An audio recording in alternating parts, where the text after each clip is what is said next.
रेव पार्टीवर धाड, 7 जणांना अटक आणि त्यात एक नाव सध्या सगळ्यात जास्त चर्चेत, प्रांजल खेवलकर। खेवलकर यांचं नाव समोर येताच खळबळ उडाली ती खडसे कुटुंबात।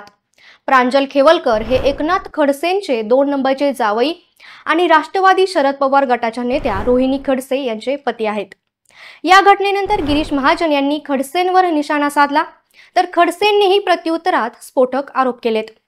राजकीय वादविवाद, शाब्दिक युद्धाला कारणीभूत ठरणारे प्रांजल खेवलकर कोण आहेत, त्यांचा व्यवसाय नेमका काय, हे आपण व्हिडिओच्या माध्यमातून सविस्तर जाणून घेऊयात। नमस्कार, मी रोहिणी आणि आपण पाहत आहात लेट्स अप मराठी। पुण्यातील हाय सोसायटी, रात्रीतल्या अंधारात सुरू होती एक हाय प्रोफाईल रेव पार्टी आणि अचानक पोलिसांची धाड। खराडीतील लक्झरी अपार्टमेंटमध्ये सुरू असलेल्या या पार्टीवर पुणे पोलिसांच्या गुन्हे शाखेने छापा टाकला। अंमली पदार्थ, महागडी दारू, हुक्का सगळं काही जप्त करण्यात आलं।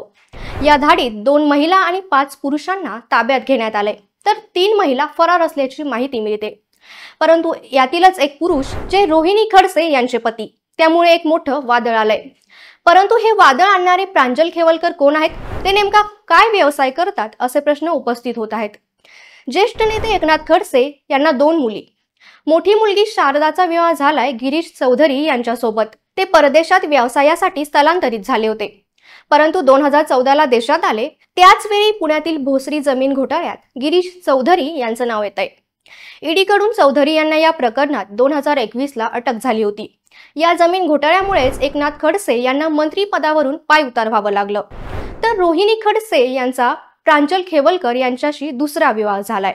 खडसे यांचा पहिल्या पतीपासून घटस्फोट, त्यानंतर त्यांनी बालमित्र प्रांजल खेवलकर सोबत लग्न केलंय। ते खडसेंचे 2 नंबरचे जावई। रोहिणी खडसे या राजकारणात सक्रिय, परंतु पती प्रांजल मात्र राजकारणापासून दूर। प्रांजल खेवलकर नेमका कोणता व्यवसाय करतात, असाच प्रश्न सगळ्यांच्या ओठावर आहे। खेवलकर हे रिअल इस्टेट इव्हेंट मॅनेजमेंटचे व्यावसायिक। प्रांजल खेवलकरांनी त्यांच्या प्रभावी व्यावसायिक कौशल्यामुळे अनेक उद्योगांमध्ये यश मिळवलंय। साखर, वीज आणि रिअल इस्टेट पासून ते इव्हेंट मॅनेजमेंट पर्यंत त्यांनी अनेक क्षेत्रांमध्ये आघाडीची भूमिका बजावली। त्यांची संत Muktai sugar and energy limited he company ऊर्जा क्षेत्रातील आघाडीच्या कंपन्यांपैकी एक। त्यांची AP events and media he company सुद्धा आहे। याशिवाय प्रांजल यांच्या नावावर एक ट्रॅव्हल कंपनी सुद्धा आहे। एकनाथ खडसे यांचे जावई प्रांजल खेवलकर यापूर्वी सोनाटा लिमोझिन कारमुळे चर्चेत आले होते।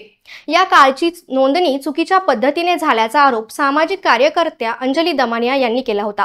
सध्या खेवलकर यांच्यावर जी कारवाई होते तिच्यावर एकनाथ खडसे यांनी संशय व्यक्त केलाय। आमचे जावई दोषी असतील तर मी त्यांचं समर्थन करणार नाही, पण हे सर्व घडतंय की घडवलं जातंय, अशी शंका एकनाथ खडसे यांनी उपस्थित केली आहे। यावर मंत्री गिरीश महाजन यांनी टोला लगावलाय। हे घडणार होतं तर जावयाला सांभाळायला हवं होतं। भोसरी जमीन घोटाळ्यात पहिल्या जावयामुळे खडसे यांना मंत्रीपद गमावं लागलं होतं। त्यांना उतरवयात भाजपमधून बाहेर पडावं लागलं, तर आता दुसरे जावई प्रांजल खेवलकरांमुळे खडसेंची पुन्हा नाचक्की झालीये, हे मात्र नक्की। प्रांजल खेवलकर यांना 2 दिवसांची पोलीस कोठडी सुनावण्यात आली आहे। तर मंडळी, तुम्हाला काय वाटतं, खरंच खडसेंच्या जावयाला अडकवलं जातंय का? कॉमेंटमध्ये नक्कीच व्यक्त व्हा।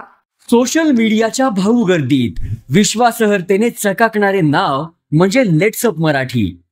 सगळ्यांना, सगळ्या नागरिकांना ती स्पीच, लेट्स अप वरील मुलाखती म्हणजे विचारांचा खजिना। त्यानंतरच्या निवडणुकीमध्ये मला सोडून गेले। बातम्या केवळ वस्तुस्थिती सांगणाऱ्या, न प्रोपोगंडा, फक्त जनतेचा अजेंडा। क्योंकि आने वाला कल जाने वाला है, जाने वाला कल आने वाला है। राजकारण, मनोरंजन असो की क्रीडा क्षेत्र, महाराष्ट्राची स्पंदने संवेदनशीलतेने टिपणारे माध्यम म्हणजे लेट्स अप मराठी। जगासोबत एक पाऊल पुढे राहण्यासाठी लेट्स अपचे ॲप, सोशल मीडिया आणि वेबसाईट सोबत कनेक्टेड रहा।